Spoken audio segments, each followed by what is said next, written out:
Hello friends, आज हम पढ़ेंगे क्लास 10th की इंग्लिश की बुक फर्स्ट फ्लाइट का चैप्टर नंबर 2 और उसमें हम पढ़ेंगे उसकी पोएम जिसका नाम है a tiger in the zoo और जिसकी पोएट हैं Leslie Norris. So let's begin our chapter. He stalks in his vivid stripes, the few steps of his gaze on pads of velvet, quiet in his quiet race.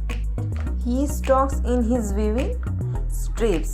Stalks यानी कि follow करना है, किसी का पीछा करना या फिर चलना। विविड यानी कि ब्राइट यानी कि बहुत ही ज़्यादा घना कलर। स्ट्रिप्स यानी कि धारियाँ।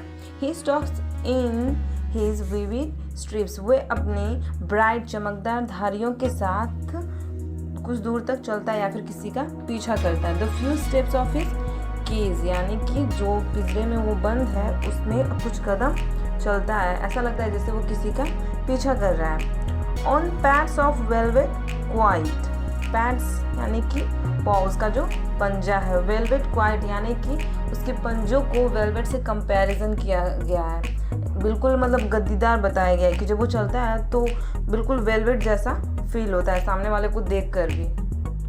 इन हिज क्वाइट रेज, रेज यानी कि एंगर, गुस्सा, वो बहुत ही ज़्यादा गुस्सा है लेकिन अपने गुस्से को अंदर दबाए हुए वो अपने केस में कुछ स्टेप्स चलता है। ज़्यादा दूर नहीं चल सकता, कुछ ही स्टेप्स चलता है क्योंकि उसका केस जो है वो बहुत ही ज़्यादा फैला हुआ नहीं है, उसकी जो मतलब एरिया है वो बहुत ज़्यादा कम है, तो वो अपने गुस्से को अंदर छिपाए हुए अपनी स्ट्रिप्स धारियों के साथ जो कि बिल्कुल ब्राइट हैं, उसके स्किन पे चमक रही हैं, उनके साथ वो चलता है। He should be lurking in shadow, यहाँ पे पोएट कहते हैं कि अगर वो केज में ना होकर के जंगल में होता तो कैसा होता। He should be lurking in shadow, तो उसे बिल्कुल कहीं पे छुपे होना चाहिए। लर्किंग यानी कि छुपकर शिकार करना है, अपने शिकार का इंतजार करना। तो अगर वो जंगल में होता तो वो कहीं पे छिपा होता और वहाँ पे शिकार करने के लिए वो वेट कर रहा होता। स्लाइडिंग थ्रू लॉन्ग ग्रास, वो बहुत ही ज़्यादा लंबे लंबे घासों के पीछे जो है छुपा होता। नियर द वाटर होल, जहाँ पे एक वाटर होल होता बहुत ही बड़ा। वेर प्लम डियर पास, जहाँ से एक बहुत ज़्यादा प्लम्पी जो मोटा ताजा डियर होता वो पास कर रहे हैं, यानी कि बोलते हैं कि अगर ये जंगल में होता तो कैसा होता। वहाँ से जहाँ से बहुत सारे डियर इसको मिल जाते, जैसे कि जो भी कोई पानी का एरिया होता है जंगलों में, वहाँ पे जो प्लम्पी डियर्स वगैरह या फिर कोई भी जानवर होते हैं वो पानी पीने के लिए आते हैं, तो वो वहीं पे छुपा होता अपने शिकार के लिए, जहाँ पे बहुत ही ज़्यादा लंबी लंबी घासें होती हैं जिसके पीछे वो आसानी से छिप जाता और अपना शिकार कर लेता। He should be snarling around houses at the jungle's edge, baring his white fangs, his claws, terrorizing the village. यानी कि यहाँ भी पोएट बोल रहे हैं कि अगर वो जंगल में होता तो उसे क्या करना चाहिए। He should be snarling around houses, उसे घरों के आसपास बहुत ज़्यादा हॉरिबल साउंड को निकालना चाहिए।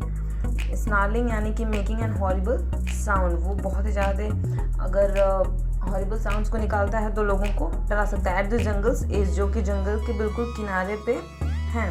Bearing his white fangs, his claws, baring यानी कि शो करना, दिखाना, फैंग्स यानी कि नुकीले दांत, क्लॉज मतलब पंजे, तो उसे अपने पंजों को दिखाना चाहिए और अपने नुकीले दांतों को भी दिखाना चाहिए ताकि लोग उससे डरे। टेरराइजिंग दी विलेज, विलेज यानी कि गाँव को डराने के लिए। पोएट बोलते हैं कि अगर ये जो टाइगर है वो जंगल में होता तो उसे क्या क्या करना चाहिए। वो जो जंगल के किनारे पे गांव हैं वहाँ के लोगों को डराने के लिए उसे हॉरिबल साउंड निकालना चाहिए और अपने नुकीले दांतों को दिखाना चाहिए, अपने पंजों को दिखाना चाहिए ताकि लोग उससे डर सकें। But he is locked in a concrete cell, लेकिन वो एक कंक्रीट के बने सेल में बिल्कुल लॉक्ड हो गया है, यानी कि बंद हो गया है। His strength behind bars, strength यानी कि हिम्मत, बार्स यानी कि सलाखें, उसकी जो स्ट्रेंथ है, जो हिम्मत है, जो करेज है, वो बिल्कुल बार्स के पीछे एक जगह लॉक्ड हो गई हैं, वो कुछ भी कर नहीं सकता है। Stalking the length of his cage, यानी कि वो अपने केज में, अपने पिंजरे में ही बस घूम पाता है। उससे बाहर वो नहीं जा पाता है। इग्नोरिंग विजिटर्स, और विजिटर्स जो भी उसको देखने के लिए आते हैं ज़ू में उनको इग्नोर करता है। यानी कि इस स्टेंजा में उस टाइगर के बारे में बात की जा रही है जो कि जू में रहता है। यानी कि बताते हैं पोएट कि ये जो टाइगर है जो जू में रहता है वो बिल्कुल जंगल वाले टाइगर की तरह नहीं है। ये एक ही सेल में लॉक्ड है और उसकी हिम्मत जो है वो वहीं पे सब कुछ में सीमित रह गई है, और वो अपनी केज में ही कुछ स्टेप्स चलता है, फिर वापस आता है और सारे विजिटर्स जो भी आते हैं उनको वो इग्नोर करते हैं। He hears the last voice at night, वो रात के समय लास्ट वॉइस जो है वो सुनता है। द पेट्रोलिंग कार्स, जो कि पेट्रोलिंग कार्स की होती हैं। And stairs with his brilliant eyes, और वो अपने ब्रिलियंट आइज के साथ लोगों को घूरता है कंटिन्यूअसली। स्टेयर्स यानी कि look continuously at the brilliant stars, यानी कि जो उसकी आइज है वो बिल्कुल स्टार्स की तरह चमकती हैं रात के टाइम जब उनमें लाइट्स पड़ती हैं। और वो वहाँ के पेट्रोलिंग कार्स जो भी पास करती हैं, यानी कि जो भी चक्कर लगाती हैं, उनकी वॉइस को जब भी वो सुनता है तो उनको एक टक बिल्कुल घूरता रहता है।